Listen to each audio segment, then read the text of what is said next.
네, 여러분 안녕하세요. 스카이 진학교육의 명건재 전략팀장입니다. 오늘 여러분께는 이제 여기 바와 같이 이제 군 계약학과 면접 강의에 대해서 한번 오리엔테이션을 진행하고자 이 자리에 섰습니다. 보시면 알겠지만 보면은 이제 육군, 해군, 공군, 사이버 관련 계열로 해서 여기 고려대부터 충남대까지 해가지고 각각 군과 특수적인 계약을 맺은 이런 학과들이 있습니다. 요들 학과의 특징은 보면은 되게 그 각 군별로 원하는 인재상에 특화돼 있어요. 예를 들면은 뭐 고려대 같은 경우에는 사이버 인재를 선발하기 위해서 사이버 국방학과라는 걸 신설해가지고 국방부와 직접 협약을 맺어서 이제 운영을 하고 있고, 나머지 대학교들도 뭐 사이버학과도 있긴 하지만 뭐 국토안보학과, 해양항공학과, 뭐 항공운항과 이렇게 해서 각 군별로 특화된 인재를 뽑기 위해서 이렇게 각 과를 각 군별과 그 특별 계약을 통해서 뽑는 이런 형식을 갖추고 있습니다. 이렇게 장학생으로 선발이 된다면은 일정 학점을 이수한다는 조건 하에 군 그 의무기간을 7년으로 설정을 해놓고 이제 장학생을 국비장학금을 받으면서 이제 장학생을 이렇게 키워내는 그런 제도라고 보시면 될 것 같습니다. 아무래도 이제 의무 복무 기간이 조금 길긴 하지만 그 안에서 본인이 이제 자신만의 특별한 무기를 갖추고 군 생활을 하게 되는 것이므로 장기 복무의 확률은 조금 더 높다 이렇게 보시면 되겠죠. 자, 이외에도 보면은 이제 각 대학별로 군사학과나 항공운항과 등 여러 과들이 이제 각 군별로 이렇게 특화돼서 계약을 체결되게 돼 있습니다. 요 과들 같은 경우에는 어느 정도 취업도 보장돼 있고 군과 밀접한 관련을 갖고 있다 보니까 경쟁률도 되게 센 편입니다. 면접 시험이 그만큼 중요하다는 의미겠죠. 자, 그래서 이렇게 인적성 및 국가 간 안보 간 면접을 이제 강의를 진행할 텐데, 현장 강의뿐만 아니라 이제 사이버 온라인 강의도 진행을 할 예정입니다. 자, 보시면 알겠지만 1단계부터 8단계까지 면접에 있어서 기본 내용들을 저희가 이제 강의 때 알려드리게 되죠. 보니까 장교 역할부터 시작해가지고 뭐 방위산업 발전, 뭐 전쟁사, 러우 전쟁 같은 안보 이슈까지 해가지고 총 넓게 저희가 이제 지도를 하고 있습니다. 자, 보시면 알겠지만 육사, 해사, 공사 이렇게 각 사관학교를 나오신 여러 전문가 선생님들께서 이렇게 면접을 담당하고 계시고요. 뭐 대령으로 예편하신 분들도 있고 저와 같이 이제 대위로 예편한 이제 장교들도 있는 만큼 폭넓은 경험과 지식을 가지고 여러분들을 지도할 수가 있습니다. 자, 밑에 보시면은 고려대부터 이제 나와가지고 모집 단위 이렇게 보시면 되겠는데요. 고려대, 아주대, 세종대 같은 경우에는 또 사이버 쪽에 이제 특화돼 있고, 세종대, 충남대, 한양대는 뭐 항공, 뭐 해양안보학 이렇게 해서 각 군별로 이렇게 특화돼 가지고 과가 좀 연계가 돼 있다 이렇게 보시면 될 것 같습니다.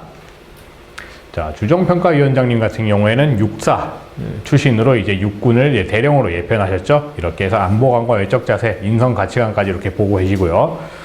저 또한 주정대령님과 같이 이렇게 보고 있는데, 지원 동기서 생활기록부, 통합 1대1 면접을 어떻게 할 건지 시뮬레이션식으로 하고, 그리고 안보 이슈도 체크를 하고 있습니다. 이렇게 저와 이제 주정대령님 같이 해군도 김희주 평가단장님께서 이렇게 주관을 하고 계시고, 전현욱 기획팀장, 저와 같은 예비역 대위 출신이신데 이렇게 세부적으로 해군 관련된 이런 지식을 전파하고 있습니다.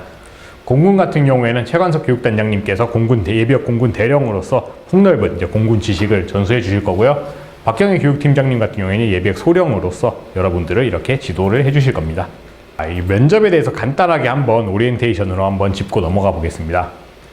자, 면접 평가 요소는 크게 이렇게 되겠죠. 뭐 군사학 뭐 이런 거에 관련돼 있으면은 모든 분야에 공통적으로 적용되는 기준이 있는데, 당연히 목적 의식과 입교 의지가 뛰어난 학생을 뽑는 게 원칙입니다. 그리고 리더십과 성장 환경, 학교 생활도 보는데 뭐 본인이 리더로서 반장으로서 했던 경험이 있는지, 아니면 학교 생활할 때 뭐 어떻게 리더 직책으로서 모범을 보인 적이 있는지, 그리고 뭐 이런 것들이 중요한 요소로 작용하겠죠.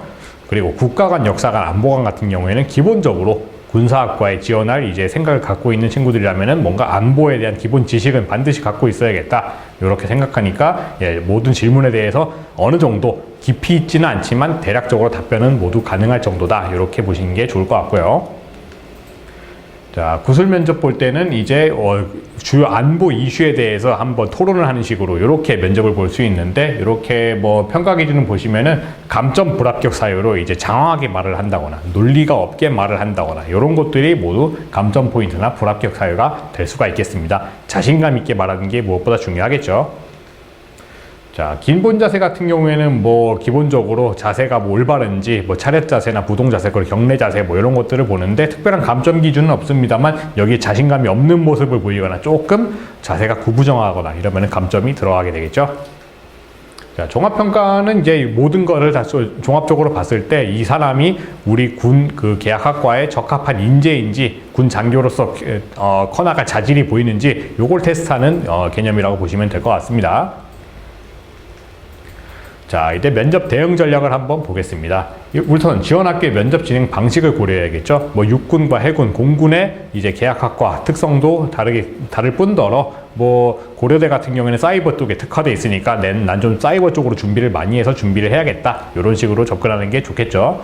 그리고 기존 기출 문제를 확보한다고 돼 있는데 기존에 뭐 왔던 시사 안보 이슈들이 또 나올 수 있습니다. 그리고 인적성이나 가치관 문제는 뭐 예를 들면 본인의 장단점을 말해봐라. 본인이 뭐 학교 다닐 때 리더십 경험이 뭐가 있느냐 이런 식으로 나올 수 있으므로 이런 질문에 대한 답변도 준비가 되어 있어야 됩니다.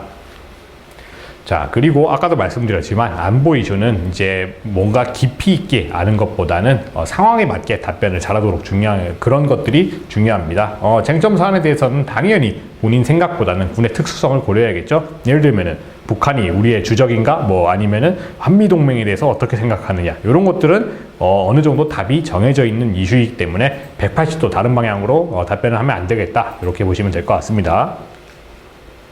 자, 그리고 단계별 면접 진행 방식도 당연히 알고 있어야겠죠. 아까 전에 보여드렸다시피 뭐 구술 면접부터 외적 자세 종합 판정까지 여러 분과별로 이제 보는 중점이 다릅니다. 자, 이렇게 해서 이제 정의사관학교 출신 선생님들께서 여러분들의 이제 면접 강의를 지도를 해주실 겁니다. 이렇게 이제부터 10월 달부터 하게 될 텐데 많은 관심 가지고 지원해 주시면 되겠습니다. 이상입니다.